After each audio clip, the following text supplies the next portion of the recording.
Now, Ms. Bondi, would you please come forward, and before you're seated, I'd like to administer oath. Would you please raise your right hand and answer this question?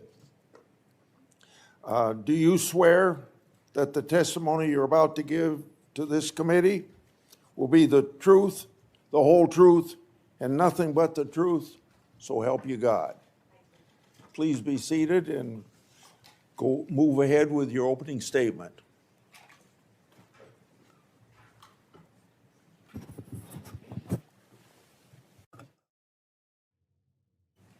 Thank you, Chairman Grassley, Ranking Member Durbin, and members of the Senate Judiciary Committee.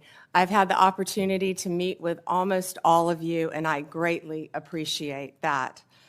I'm grateful to President Trump and to this committee for your consideration to be the 87th Attorney General of the United States. I would not be here without my family. And if you can bear with me for just a moment, a lot of them have made a very long trip, and I wrote them all down so I don't forget anyone. My beautiful mother, who I wouldn't be here, a retired kindergarten teacher, would not be here without my mom. As of a week ago, it was 12 years since we lost my dad to leukemia. Feels like 12 days. My amazing husband, John, and his two incredible girls, Collins and Finley. Collins is a senior at University of Florida, and I think all of you on this committee will be very happy to know Finley is in cybersecurity. There's a third who is traveling abroad. I wish she could be here.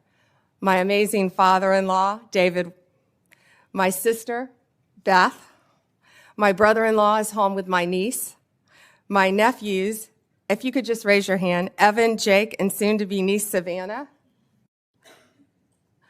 My brother, Brad, a brilliant lawyer, my sister-in-law, Tandy, and my nephews, Justin, who just got a 4.0 at UVA, Rex, great college tennis player, Brad, great tennis player. Is Rhea here? And my niece, my beautiful niece, Rhea, and the little guy is in school because he's 10. My friends, Leslie, Kathy, Dina, Tiffany, Kim, Paula, and so many of my former coworkers.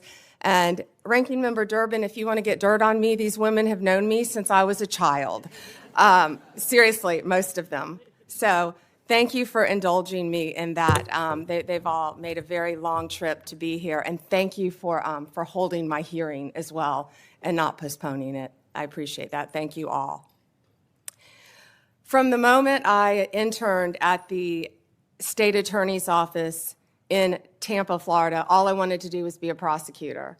The Supreme Court certified me, and I had 4 jury trials while still in law school. Lost most of them, but had 4 jury trials and never wanted to do anything else.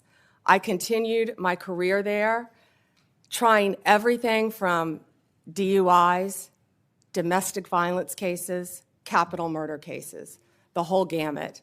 I became a lead trial attorney in courtroom every day, trying career criminals, was deputy chief of a division, and then ultimately was felony bureau chief, and eventually left to become Florida's 37th Attorney General for the state of Florida. Nothing has impacted my career more than my experience as a state prosecutor, because I got to know and still keep in touch with many victims and their families from when I was a prosecutor. Upon becoming Attorney General in 2011, I proudly served for 2 terms. I was term limited. I would probably still be there right now had I not been kicked out of office by term limits. I loved being Attorney General.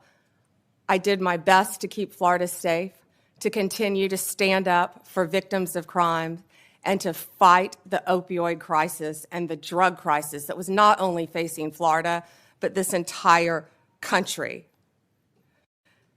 Out of the top 100, this is one of the things I'm the most proud of, oxycodone dispensers in the entire country, I believe it was 98 of them, 90 or 98 of them, lived in Florida. We fought for tough legislation. Kids were dropping dead every day. We fought for tough legislation, and after that legislation, none of those opioid dealers, doctors, practiced in Florida. We fought to eliminate human trafficking by raising awareness and prevention and talking to parents and talking to children. We also provided critical resources, including safe houses, that my state was lacking. On the civil side, we worked to protect consumers. We tackled everything, including off-label prescription marketing, which affects, as you know, many, many people who can't afford prescriptions as well. We partnered with states' attorneys general from both parties and federal agencies across administrations. We went after price gougers during hurricanes. If confirmed as the next Attorney General of the United States, my overriding objective will be to return the Department of Justice to its core mission of keeping Americans safe and vigorously prosecuting criminals. And that includes getting back to basics: gangs, drugs, terrorists, cartels, our border, and our foreign adversaries. That is what the American people expect, and that is what they deserve from the Department of Justice. If confirmed, I will do everything in my power, and it will be my great responsibility to make America safe again. Making America safe again also requires reducing recidivism. We have to fix the Bureau of Prisons, and I am looking on both sides of the aisle. The Bureau has suffered from years of mismanagement, lack of funding, and low morale. I was proud to support President Trump's First Step Act. I think more can be implemented and more can be done on that front. President Trump's leadership on criminal justice reform has demonstrated what is possible when a president is unafraid to do things that have been deemed to be too difficult. We have to reach across the aisle and get solutions for all of these problems. Like the president, I believe we are on the cusp of a new golden age where the Department of Justice can and will do better if I am confirmed. Lastly, and most importantly, if confirmed, I will fight every day to restore confidence and integrity to the Department of Justice and each of its components. The partisanship, the weaponization will be gone. America will have one tier of justice for all. In all this work, I'll collaborate closely with this committee.